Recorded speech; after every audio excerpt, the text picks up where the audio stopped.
નમસ્કાર, સ્વાગત છે આપનું મંતવ્ય લાઈવમાં સમાચારોની સાથે હું છું જિજ્ઞાસા। પ્રધાનમંત્રી નરેન્દ્ર મોદી 3 શહેરો નોઈડા, મુંબઈ અને કોલકાતામાં કોરોના ટેસ્ટિંગમાં હાઈટેક ઓટોમેટેડ સેન્ટરનું ઉદ્ઘાટન કર્યું છે। આ સેન્ટરમાં એક દિવસમાં 10,000 ટેસ્ટ કરી શકાશે। વર્તમાન સમયમાં દેશમાં 5 લાખથી વધારે ટેસ્ટ કરવામાં આવી રહ્યા છે। આગામી દિવસોમાં દરરોજ 10 લાખ ટેસ્ટ થાય તેવા પ્રયત્નો કરવામાં આવી રહ્યા છે। કોરોનાના સમયમાં એક સંકલ્પ છે કે એક ભારતીયને બચાવવાના છે। આજે સમગ્ર વિશ્વમાં ભારત બીજા ક્રમનો સૌથી મોટો પીપીઈ કીટ ઉત્પાદક દેશ છે। 6 મહિના અગાઉ દેશમાં એક પણ ઉત્પાદક ન હતા। આજે 1200થી વધારે ઉત્પાદકો દરરોજ 5 લાખથી વધારે પીપીઈ કીટ બનાવી રહ્યા હોવાનો દાવો પીએમ મોદીએ કર્યો હતો। अब तीनों जगह टेस्ट की जो उपलब्ध कैपेसिटी है उसमें 10,000 टेस्ट की कैपेसिटी और जुड़ने जा रही है। अब इन शहरों में टेस्ट और ज्यादा तेजी से हो सकेंगे। भविष्य में हेपेटाइटिस बी और सी, एचआईवी, डेंगू सहित अनेक बीमारियों की टेस्टिंग के लिए भी इन लैब्स में सुविधा उपलब्ध कराई जाएगी। आज भारत में 5 लाख से ज्यादा टेस्ट हर रोज हो रहे हैं और आने वाले हफ्तों में इसको 10 लाख प्रतिदिन करने की। લોકડાઉનનો 1 થી 4 નો સમયગાળો અને હવે અનલોક 1 અને 2 સમય થઈ ગયો છે કે અનલોક 3 માં કેન્દ્ર સરકાર તરફથી કેટલી છૂટછાટ મળશે। અત્યાર સુધીની વિવિધ લોકડાઉન અને અનલોકમાં કેન્દ્ર સરકારે છૂટછાટમાં વધારો કર્યો છે।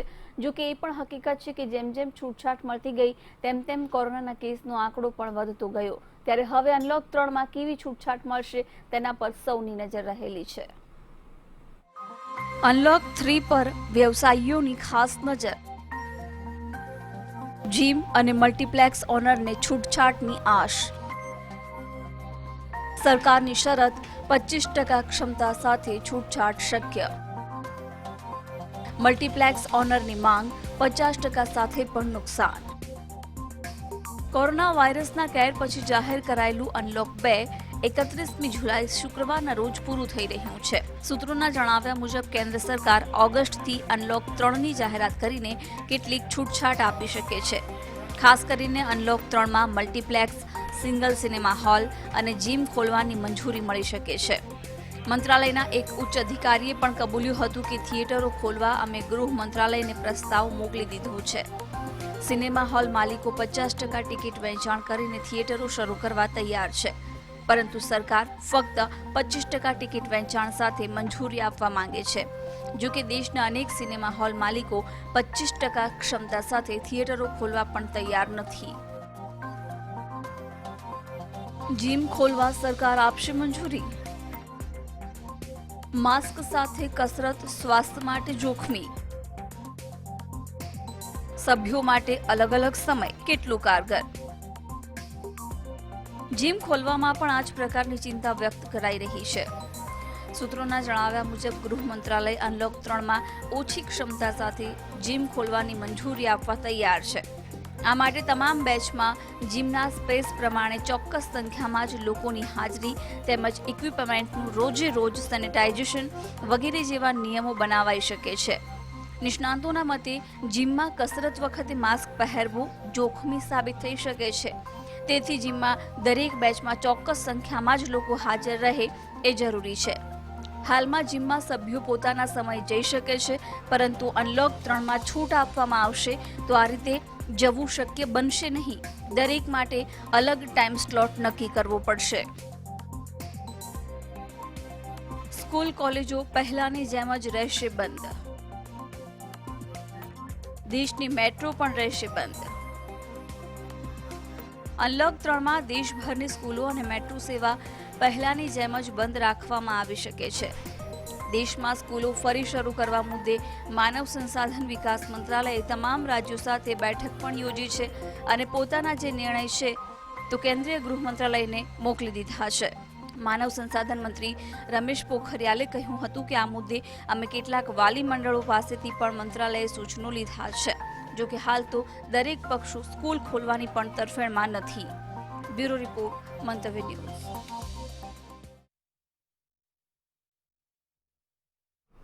અને હવે વાત કરીશું રાફેલની.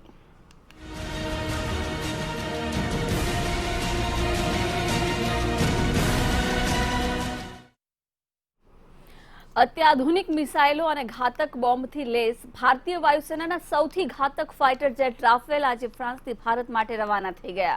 કહેવાય છે કે કુલ 5 રાફેલ ભારત માટે રવાના થયા છે. ચીન અને પાકિસ્તાનની સાથે ચાલી રહેલા તણાવની વચ્ચે આ ફાઇટર જેટ ભારત માટે રવાના થયા તે ખૂબ જ અગત્યનું મનાય છે.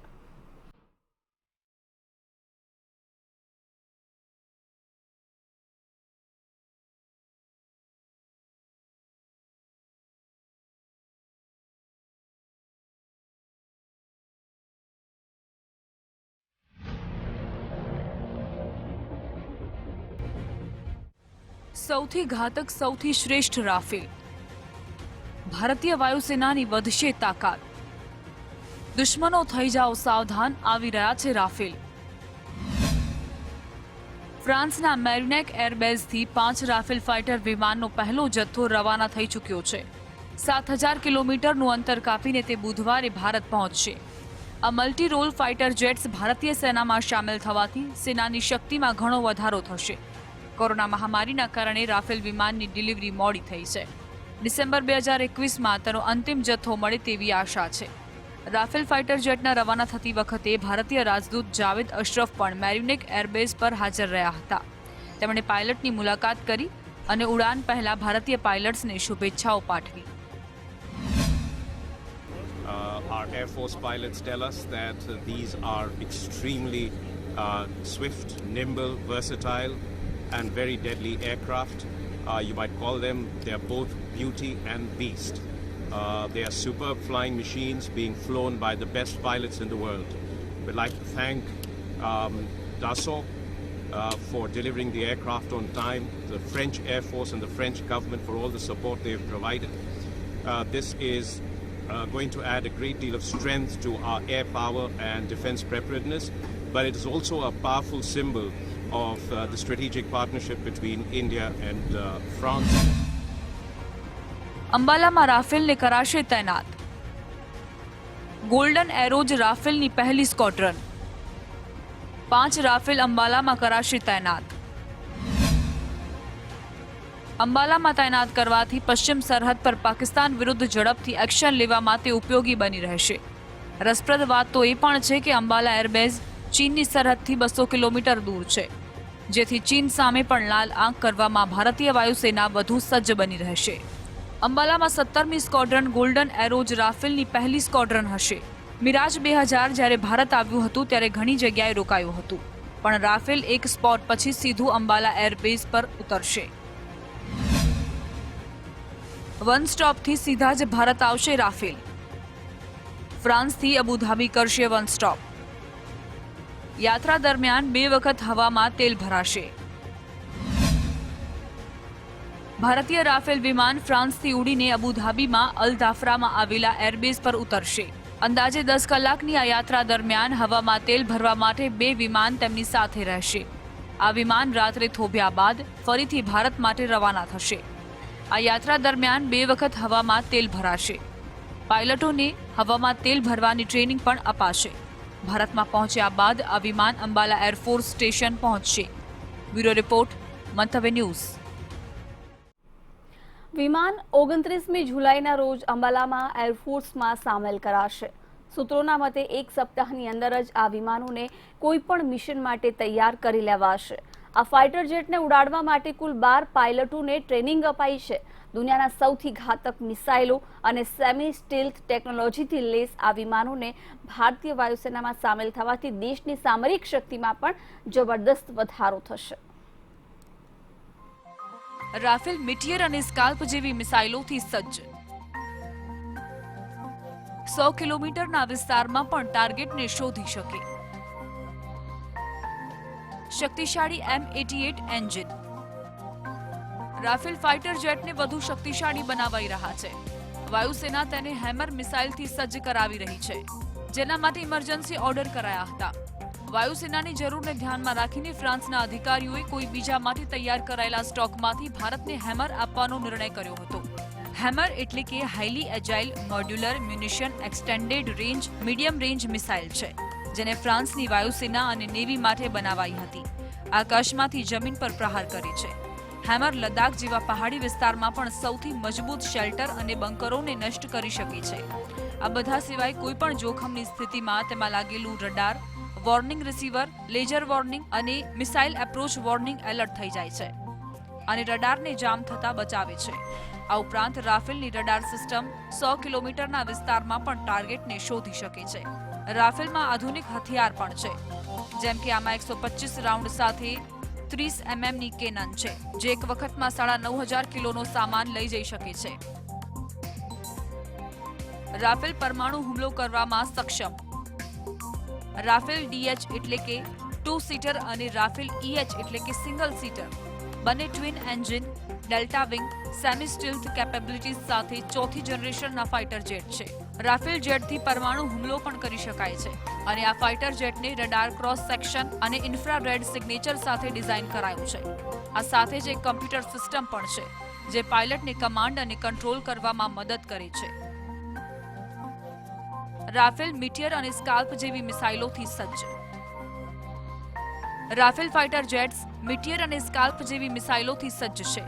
મિટિયર વિઝ્યુઅલ રેન્જની પેલે પાર પણ પોતાનો ટાર્ગેટ હિટ કરનારી અત્યાધુનિક મિસાઇલ છે. તે તેની આ ખાસિયત માટે આખી દુનિયામાં જાણીતી છે. સ્કાલ્પ લગભગ 300 કિલોમીટર સુધી તેના ટાર્ગેટ પર ચોક્કસ નિશાન લગાવીને તેને નષ્ટ કરી શકે છે. બ્યુરો રિપોર્ટ, મંતવ્ય ન્યૂઝ.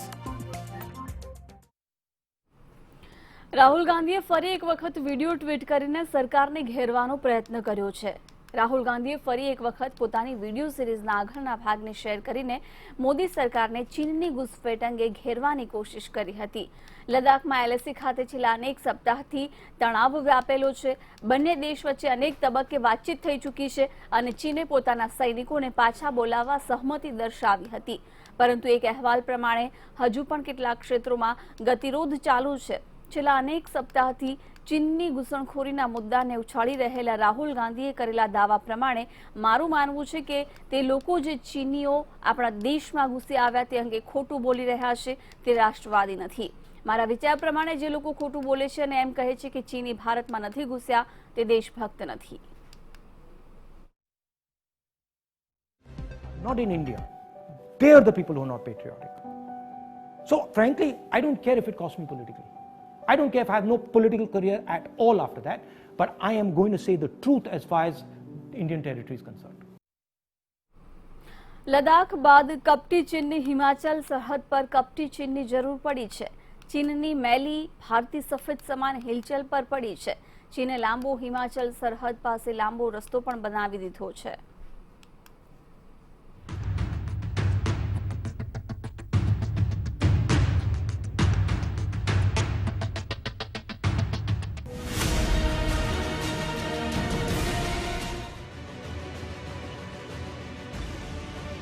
ચીનની અવળચંડાઈ.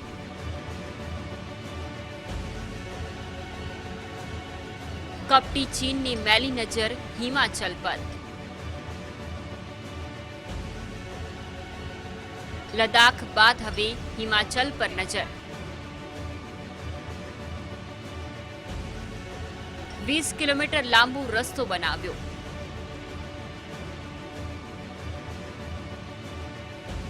લદ્દાખમાં વાસ્તવિક નિયંત્રણ રેખા પર ચીન સાથે હિંસક અથડામણ છતાં પણ ભારત પાડોશી દેશ સાથે તંગદિલી ઓછી કરવા પ્રયાસ કરી રહ્યું છે. ચીનના સૈન્યએ કરેલા અચાનક હુમલામાં 20 ભારતીય જવાનો શહીદ થઈ ગયા હતા. ચીન હજી પણ તેની અવળચંડાઈમાંથી બાજ નથી આવ્યું.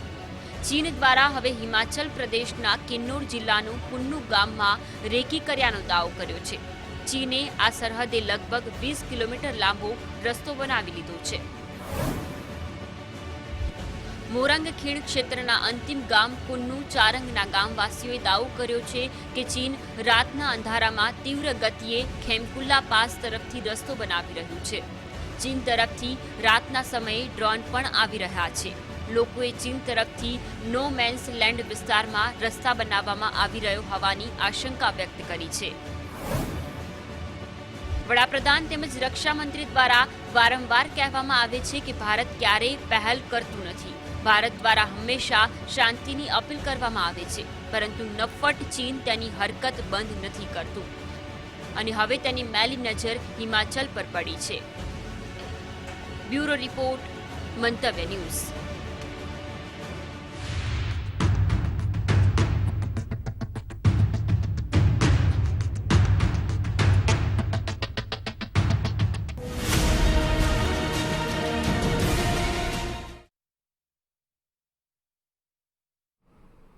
હવે વાત કરીશું ભારતની ડિજિટલ સ્ટ્રાઇક બેની.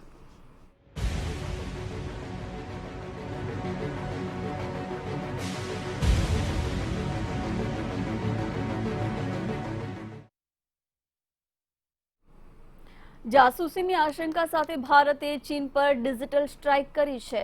ટિકટોક, શેરિટ જેવી એપ્સ પર પ્રતિબંધ મૂક્યા બાદ સરકાર હવે 250 ચીની એપ્સની યાદી તૈયાર કરી રહી છે. ચીનના સોશિયલ પ્લેટફોર્મ પર વોર, ચીની એપ્સ પર ભારતીય પ્રહાર, 250 ચાઇનીઝ એપ્સ પર પ્રતિબંધની તૈયારી. અલીબાબા, યુસી ન્યૂઝ, યુસી બ્રાઉઝરનો સમાવેશ. પબજી પર પણ આવી શકે છે પ્રતિબંધ. એક્સપ્રેસ જેવી લોકપ્રિય એપ્સ પણ થઈ શકે છે બંધ. મોદી સરકારના માહિતી અને પ્રૌદ્યોગિક મંત્રાલયે વધુ 47 ચાઇનીઝ એપ્સ પર પ્રતિબંધ મૂકી દીધો છે. ગત મહિને 59 ચાઇનીઝ એપ્સને સરકારે બેન કરી હતી. સૂત્રોના જણાવ્યા મુજબ એપ્સની યાદી વહેલી તકે જાહેર કરવામાં આવશે. હવે સરકાર 250 ચાઇનીઝ એપ્સની એક યાદી બનાવવામાં આવી રહી છે, જેની તપાસ કરવામાં આવશે. આ તમામ એપ્સ પર યુઝર્સની ગોપનીયતાનો ભંગ કરવાનો આરોપ છે. તેમાં પબજી પણ સામેલ છે. સૂત્રોના જણાવ્યા મુજબ ચાઇનીઝ એપ્સની સતત તપાસ કરવામાં આવી રહી છે અને તેઓ ક્યાંથી ફંડિંગ મેળવી રહ્યા છે તે અંગે જાણકારી મેળવવાના પણ પ્રયાસ કરવામાં આવી રહ્યા છે. સરહદ પર ફૂંફાડા મારતા ડ્રેગન સામે ડિજિટલ વોર શરૂ થયા બાદ દેશવાસીઓમાં પણ ઉત્સાહની લાગણી છે. ચાઇનીઝ એપ્સ પર પ્રતિબંધને નાગરિકોએ પણ સહકાર સાથે આવકાર્યો છે. ચીન સામે આવી રીતના આપણે પગલાં લેતા રહીશું ત્યારે જ કંઈ ને કંઈ આનું આપણે નિરાકરણ પહોંચીશું. પહેલે જેવું નહીં કે આપણે થોડું કરીને આપણે ટાઈમ લઈ લેતા હતા કે ભૂલી જતા હતા, આવું નથી.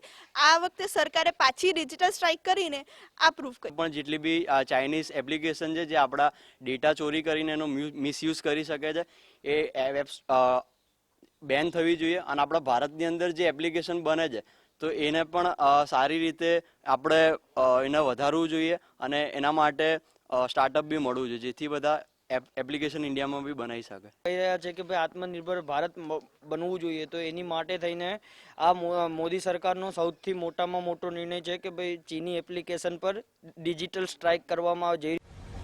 એપ્સની મદદથી ચીની કંપની કરે છે ડેટા સ્ટોર. ચીની કંપનીઓ સરકાર સાથે કરે છે ડેટા શેર. આપણા ઘર, બજાર પર ચીન રાખે છે નજર. એપ્સના માધ્યમથી ચાઇનીઝ કંપનીઓ ડેટા સ્ટોર કરે છે. આ ડેટા ચીની સરકાર સાથે શેર કરવામાં આવે છે અને ચીન તેના ઘરેથી આપણા બજાર અને ઘર પર ચાંપતી નજર રાખે છે. ત્યારે અગાઉ ભારત સરકારે ચીનની વિરુદ્ધ કડક કાર્યવાહી કરતા 59 ચાઇનીઝ મોબાઈલ એપ્સને બેન કરી હતી. તેમાં ટિકટોક, શેરિટ, યુસી બ્રાઉઝર, હેલો, વિગો જેવી એપ્સ સામેલ છે. આઈટી મંત્રાલયે જણાવ્યું હતું કે તેઓ વિવિધ સ્ત્રોતો પાસેથી અનેક ફરિયાદ મળી છે, જેમાં એન્ડ્રોઈડ અને iOS પ્લેટફોર્મ પર ઉપલબ્ધ કેટલીક મોબાઈલ એપનો દુરુપયોગની જાણકારી મળી છે. સરહદથી સોશિયલ પ્લેટફોર્મ સુધી ભારત ચીન સામે લડી લેવાના મૂડમાં છે. બ્યુરો રિપોર્ટ, મંતવ્ય ન્યૂઝ.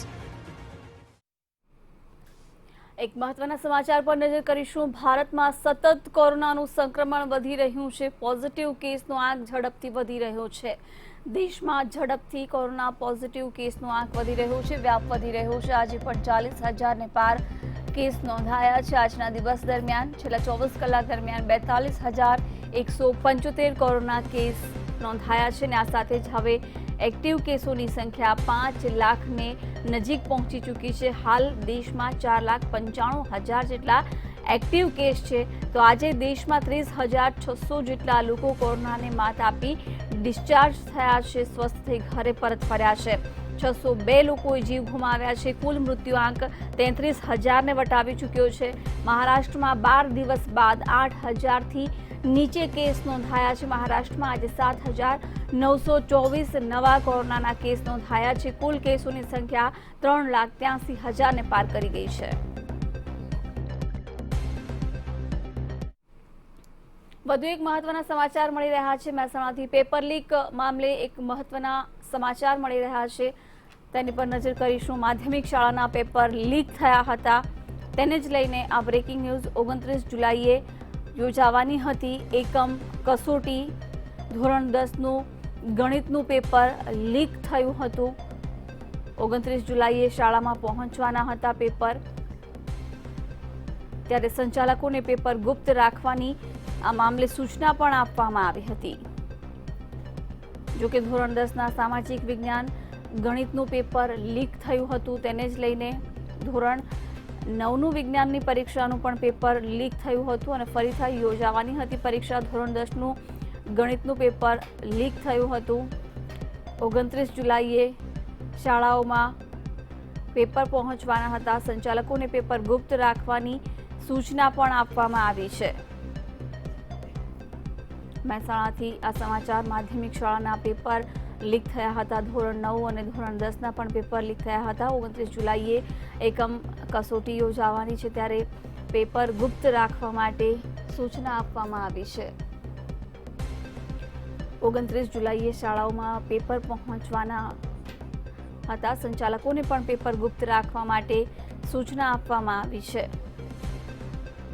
ધોરણ 10નું સામાજિક વિજ્ઞાન અને ગણિતનું પેપર આ પહેલા લીક થઈ ચૂક્યું છે. ધોરણ 9નું વિજ્ઞાનનું પરીક્ષાનું પેપર લીક થયું હતું,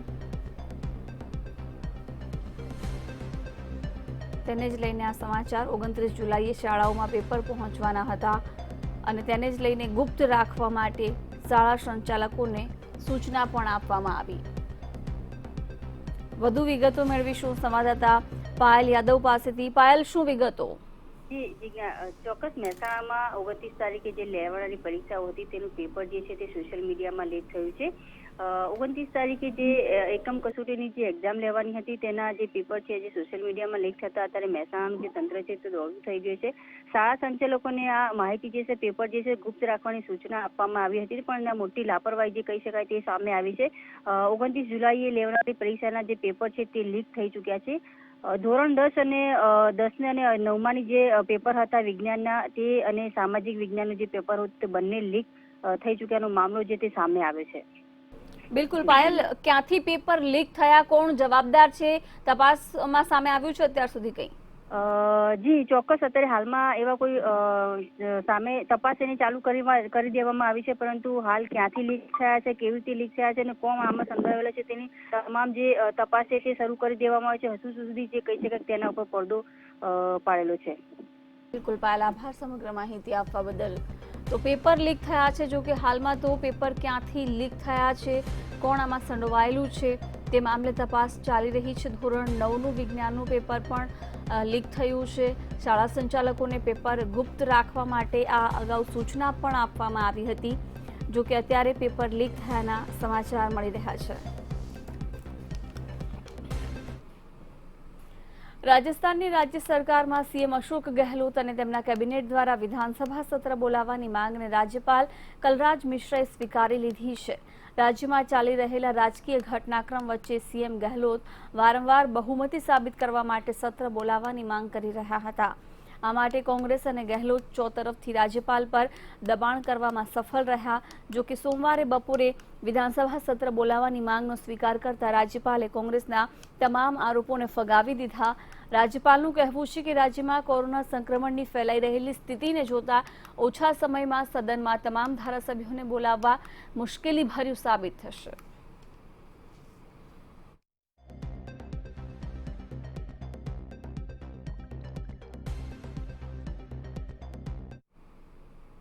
ઐતિહાસિક મહાભારતના યુદ્ધ 18 દિવસમાં પૂરું થયું હતું, પરંતુ રાજસ્થાનનો રાજકીય રણસંગ્રામ છે કે પતવાનું નામ જ નથી લેતો. રાજસ્થાન વિધાનસભા સ્પીકરે હાઈકોર્ટના ચુકાદાને પડકારતી સુપ્રીમ કોર્ટમાં કરેલી અરજી પાછી ખેંચી લીધી છે. આજે સુપ્રીમમાં આ અરજીની આખરી સુનાવણી થવાની હતી એ પહેલા જ સ્પીકરે અરજી પાછી ખેંચી લીધી હતી. રાજસ્થાનના ઉપમુખ્યમંત્રી સચિન પાયલટ અને તેમના 19 સાથીદારોએ બળવો પોકાર્યો હતો ત્યારે સ્પીકર તેમની સામે પગલાં લેવાના હતા. પાયલટે રાજસ્થાન હાઈકોર્ટમાં અરજી કરીને સ્પીકરને પગલાં લેતા રોક્યા હતા. અરજી મારફત સ્પીકરે એવી દલીલ કરી હતી કે ધારાસભ્યો સામે કામ ચલાવવાનો સ્પીકરને અધિકાર છે, એમાં કોર્ટે માથું મારવું ન જોઈએ. જે બાદ હાઈકોર્ટે સ્પીકરની અરજી ફગાવી દીધી હતી અને સ્પીકરે રાજસ્થાન હાઈકોર્ટના ચુકાદાને પડકારતી અરજી સુપ્રીમ કોર્ટમાં કરી હતી. સુપ્રીમ કોર્ટે સ્પીકરને કહ્યું હતું કે ધારાસભ્યો કાયદેસર રીતે ચૂંટાયેલા છે એટલે તેમને અસંતોષ વ્યક્ત કરવાનો કે બળવો કરવાનો અધિકાર છે, એટલે બળવાખોર ધારાસભ્યોને અસંતોષ વ્યક્ત કરતા અટકાવી શકાય નહીં. સુપ્રીમે સ્પીકરની અરજીનો ચુકાદો હાઈકોર્ટના નિર્ણય સુધી રિઝર્વ રાખ્યો હતો. આ તમામ પરિસ્થિતિ વચ્ચે મુખ્યપ્રધાન અશોક ગેહલોતને સુપ્રીમ કોર્ટમાં પોતાની પરાજયનો અણસાર આવી જતા સ્પીકરે સુપ્રીમ કોર્ટમાંથી પોતાની અરજી ફગાવી દેવાય એ પહેલા પાછી ખેંચી લીધી હતી.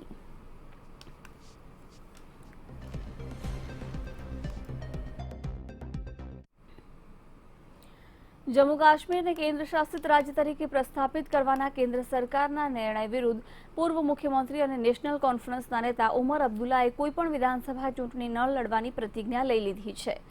જમ્મુ કાશ્મીરમાંથી આર્ટિકલ 35A અને 370ને નાબૂદ કરવાના મોદી સરકારના ઐતિહાસિક નિર્ણયની પ્રથમ જયંતિ પહેલા જ અબ્દુલ્લાએ એક લેખ દ્વારા પ્રતિક્રિયા આપી હતી કે આજ સુધી રાજ્યના લોકોને દંડ આપવા અને અપમાનિત કરવા સિવાય આ પગલાંની જરૂરિયાતને સમજવામાં હું નિષ્ફળ રહ્યો છું. કાશ્મીરમાંથી આર્ટિકલ 370 હટાવ્યા પછી અબ્દુલ્લાને આશરે 8 મહિના નજરકેદ રાખવામાં આવ્યા અને હવે તેમને ડિટેન્શન સેન્ટરમાંથી મુક્ત કરવામાં આવ્યા હતા. मैं बहुत कुछ मैंने सोचा था कि इसके बारे में कहूंगा निकल गया, लेकिन आज मुझे इस बात का एहसास है कि हम एक बहुत बड़ी लड़ाई लड़ रहे हैं. हम जिंदगी और मौत की लड़ाई लड़ रहे हैं आज. और अफसोस की बात यह है कि हम लोग जो हैं गवर्नमेंट के डायरेक्शंस के खिलाफ आज इस तरह जमा हुए हैं. हमें कहा गया था और हम ये पैगाम सबको दे रहे हैं कि हमें सोशल डिस्टेंसिंग रखनी चाहिए. इस बीमारी को फैलने से रोकने के लिए हमें एहतियात करना चाहिए. लेकिन हम क्या અયોધ્યામાં રામ મંદિર નિર્માણ માટે ભૂમિપૂજનની તૈયારી વચ્ચે શ્રી રામ જન્મભૂમિ તીર્થક્ષેત્ર ટ્રસ્ટને લઈને ફરી એકવાર વિવાદ ઉભો થયો છે. નિર્માણી છાવણીના મહંત ધર્મદાસે પીએમઓને લીગલ નોટિસ મોકલીને ટ્રસ્ટમાં સ્થાન ન મળવા પર રોષ વ્યક્ત કર્યો છે. નોટિસમાં દર્શાવવામાં આવ્યું છે કે નિર્માણી અખાડાએ રામ જન્મભૂમિ વિવાદની કાયદાકીય લડાઈમાં મહત્વની ભૂમિકા ભજવી છતાં શ્રી રામ જન્મભૂમિ તીર્થક્ષેત્ર ટ્રસ્ટમાં તેમને સ્થાન નથી મળ્યું. મહંત ધર્મદાસે નિર્માણી અખાડાને ટ્રસ્ટમાં સામેલ કરવાની માંગ કરતા કહ્યું છે કે 2 મહિનાની અંદર તેમને નવા રામ મંદિરના પૂજારી તરીકે નિમવાનો નિર્ણય લેવામાં આવે. નિર્માણી અખાડાના મહંતનું કહેવું છે કે તેમની માંગ પર વિચાર કરવામાં ન આવ્યો તો તેઓ કાયદાનો સહારો લેશે. ઉલ્લેખનીય છે કે સુપ્રીમ કોર્ટમાં લડાઈ દરમિયાન નિર્માણી અખાડો પક્ષકાર તરીકે સામેલ હતો, જેને લઈને મહંત ધર્મદાસે પૂજારીની ગાદી પર દાવો માંડ્યો છે.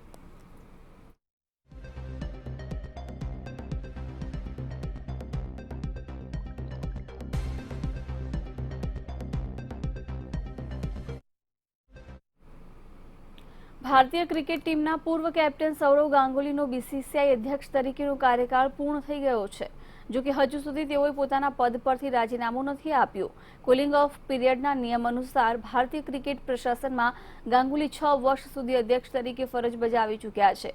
એવામાં હવે તેમને 3 વર્ષ માટે અધ્યક્ષ પદ પરથી બ્રેક લેવી પડશે. ત્યારબાદ જ તેઓ ભારતીય ક્રિકેટમાં કોઈ પદ મેળવી શકશે. જો કે આ દરમિયાન બીસીસીઆઈએ કુલિંગ ઓફ પીરિયડના નિયમોમાં ફેરફાર કરવા માટે સુપ્રીમ કોર્ટમાં અરજી દાખલ કરી છે, જેના પર આવતા મહિને 17 ઓગસ્ટના રોજ સુનાવણી થશે. આ મામલે થનારી સુનાવણીમાં અગાઉ એવું માનવામાં આવી રહ્યું છે કે જો આ નિયમમાં સુધારા કરવામાં આવશે તો તેઓ આગામી સમયમાં પણ બીસીસીઆઈનું અધ્યક્ષ પદ સંભાળશે. જ્યારે બીજી તરફ ગાંગુલી આઈસીસી ચેરમેન પદ માટે પોતાનું નામ રજૂ કરી શકે છે, પરંતુ આ માટે પણ તેઓએ બીસીસીઆઈની મંજૂરી લેવી પડશે.